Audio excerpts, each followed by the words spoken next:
Yeah, hi, I'm Paul Archer, that's paularcher.com. For those of you who know me, know that we're very much here an animal-loving family. We've got dogs, 2 dogs, cats, we've got ducks, chickens. In the past we've had rabbits and all sorts of things.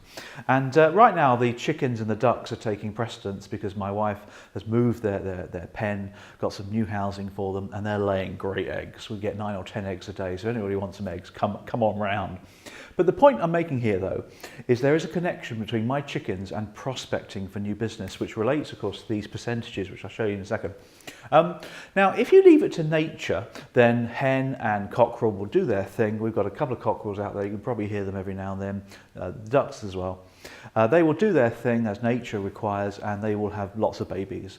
And hen will sit on babies, and babies will be born. But of course, that's nature, isn't it? And things go wrong. Foxy might come and visit, and he often does this time. He's got cubs as well, doesn't he or she? And sometimes the mother hen is just not broody, therefore they don't sit on the eggs, and the eggs go cold. And you know, we wanted to industrialise the process anyway, because we do lose a lot of chickens to fox and illness and old age. So my wife bought this incubator, which is about that big. It's a piece of kit. Costs a few quid, but the idea is of this incubator is you plug it in, put a little bit of water in a little sort of small bit area there, and you press it, switch it on, and it kind of vaporizes the water and keeps it inside of this incubator at a certain temperature. And when the eggs are fertilized as such, you know, Claire seems to know when that is the case, she then puts the eggs in the tray, like a big egg box really. You can put 20, 30, 40 eggs in this thing. You switch it on and it just rocks slowly, keeps it warm and moist, and industrialises the process, if you like, of hatching. And I think it's 21 days later, the little eggs hatch and the little things come out. My daughter loves it, but they all come out like they do. And then they hang around inside this incubator for a while. And then we put them under this red light that keeps them warm, which pretty much means 100% of the eggs hatch. You know, we get loads of new chicks as a result of that. Long story, but where's the connection? Here's the connection. You see, in sales, many of us get leads and we follow up the lead, don't we? We follow it up and we try and get hold of people. And people are notoriously difficult to get hold of nowadays, isn't it? So 25% of salespeople will make 2 attempted contacts and then give up. And then they'll blame the lead on marketing or just a terrible lead kind of thing. It's typical salesperson reaction, isn't it? 10% of salespeople, only 10%, will actually do 3 follow-ups and then stop. Which is quite scary in a way, isn't it? Because here's the stats. These are sales. 2% of sales only occur in the first contact with a customer. So if you're lucky enough to get through to the customer the first time, that's very, very, very rare and only represents 2% of sales. And if you give up, of course, in the third one, which 10% of salespeople do, then you know the 5% of sales results after 3 contacts with the customer. But of course, people can't be contacted regularly, can they? They're out and about, they're busy. So you send emails and phone messages and gatekeeper requests and all sorts of things.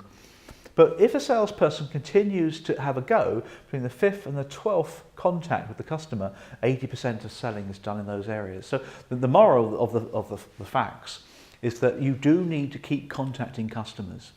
Now you can't keep doing this by phone. It's boring, it's repetitive, it's annoying actually. And I do meet sales forces. I say to them, how do you keep in touch with your customer? I always give them a call. You know, it doesn't work that day.